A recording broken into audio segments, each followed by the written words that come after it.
Welcome to Happy Motivation.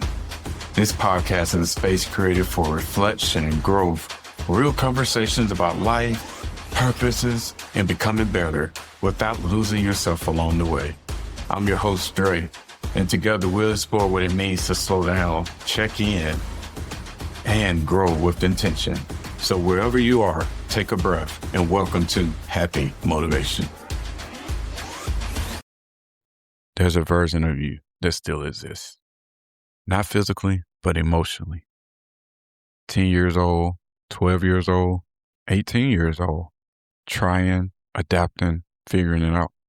And if you're honest, that version of you needed something. Not money, not success, not status. They needed safety, encouragement, consistency, someone steady.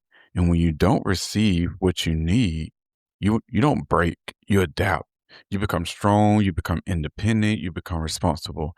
And everyone applauds you for it, but no one asks what it cost you. Because there comes a moment in adulthood when you realize no one is coming to give you what you didn't get. No one is coming to repair your childhood. No one is coming to validate your pain the way you hoped they would. And that realization can either make you bitter or it can make you powerful. Welcome back to the Happy Motivation Podcast. This is episode 9, Becoming Who You Needed. Today isn't about blaming your past. It's about deciding your future. It's about learning how to fight through pain without becoming defined by it. It's about choosing to build this stability you once searched for. And later in this episode, I'll share parts of my story. But first, let's talk about the pattern most people don't even realize they are living in. When you grow up with emotional gaps, you don't complain, you adapt. If support feels inconsistent, you become independent. If validation is rare, you become self-driven. If comfort isn't offered, you comfort yourself. You survive. And survival builds strength, but survival also builds armor. You become capable, responsible, and reliable, but you also become guarded, self-contained, uncomfortable asking for help. Strength becomes your identity, and that identity protects you, but it can also isolate you. So looking back, I see how early I learned to carry life alone, how quickly I became an adult, how much I endured in silence. I wasn't a bad kid, made good grades, respectful. On paper, everything looked solid, but emotionally, there were gaps. And fast forward, there was a season in college where I went through a deep, deep, deep depression. Not dramatic, not loud, quiet kind. The kind where you question your worth, the kind where you carry disappointment silently. And so I failed the semester, ended up going on academic probation and getting suspended for a semester. So I had to take a semester off. But no one knew. No one knew. I didn't tell anyone. And everyone still assumed that I was taking classes that semester. But like I said, I didn't tell anyone. And it's not because I didn't want help, but because somewhere along the way, I learned that I had to fix things alone. So I fixed it. I came back, refocused, finished strong. And from the outside, it looked like resilience. And it was, but it was also isolation. I wasn't weak. I was exhausted from carrying things I never spoke about. When you learn early that you're responsible for yourself emotionally, you become hyper independent. You don't ask for help easily. You don't rely on people fully. You don't show weakness comfortably. You become capable, driven, reliable, but you also become armored. And I didn't realize for a long time that I wasn't just strong, I was guarded. And when you grow up learning to survive emotionally, you don't always know how to receive love. You know how to give it. You know how to show up, how to overextend, how to be loyal, but receiving it, trusting it, letting someone truly see you, that's harder. It's very hard. And I loved hard, but sometimes I chose people who couldn't choose me fully. Not because I lacked value, but because I was still operating from survival, still proving, still earning, still handling everything myself. I wasn't broken. I just didn't know how to live without armor. And so over the last couple of months, I've been choosing myself differently, as everyone knows.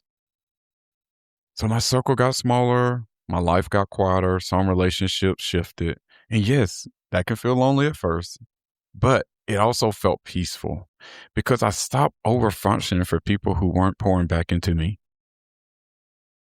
I stopped waiting for validation from spaces that were never designed to give it.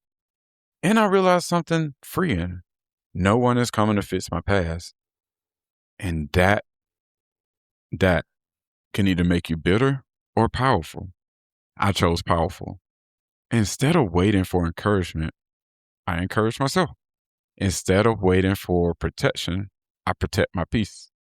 Instead of waiting for someone to believe in me, I believe in myself. And that's not ego, that's healing. Y'all don't understand how hard you have to work to get to that point of healing. Now, here's the real question. How do you actually become who you needed when you're still hurting? Because this isn't just inspiration, it's intentional. So a few steps that, I've kind of learned along the way on how do you become who you need while even still hurting. Number one, get clear on what you needed. Because most people will say, I didn't get what I deserved, but they never define what that was. Was it consistency, encouragement, emotional safety, affection, structure, accountability? You cannot become what you never identify. So ask yourself, what did I crave that I didn't receive? And write it down. Be honest. That's your blueprint. Number two, stop rehearsing the pain. Start rewriting the pattern. Pain can become identity. I'm the strong one. I don't need anyone. I handle everything. But those identities were built in survival. You fight through the pain by refusing to let it dictate your future behavior. If you were ignored, don't ignore yourself. If you were dismissed, don't dismiss your feelings. If you were over-criticized, then stop becoming your own bully. Interrupt the pattern. That's how you fight. Number three, do the work privately before you perform publicly. Healing's not loud. It's journaling. It's therapy. It's those uncomfortable conversations. It's boundaries.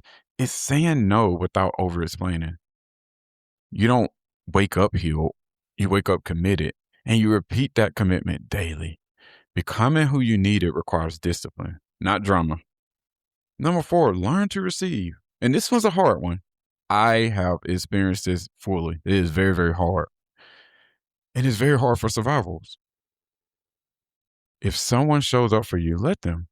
If someone supports you, don't downplay it. If someone compliments you, don't deflect it. You cannot become who you needed if you still refuse to receive.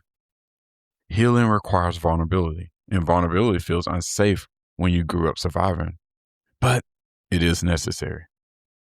And as leaders, we have a choice. We can recreate what we experience, or we can correct it. If you need patience, practice patience. If you needed someone to say, I see you, then say it. If you need that structure, create it. Because when you become who you needed, you stop passing down pain unconsciously. You interrupt it. So becoming who you needed starts personal. It starts quiet. It starts in journaling and reflection and uncomfortable honesty with yourself. But if you stay committed long enough, it doesn't just change you. It changes what you tolerate. It changes how you love. It changes how you lead. It changes what gets passed down. Because when one person decides to heal, the pattern is already interrupted. You're not behind. You're not broken. You survived something, and now you get to build something. One day, someone will thank you for being patient, for being present, for being steady, for being safe. And in that moment, you realize you became that person you once wished existed in your life. And in this season finale, we are going to talk about what happens when healing doesn't just stay personal. It becomes generational. Until then, Become who you needed. Let that decision change everything. The pattern stops with you. See you in the next episode.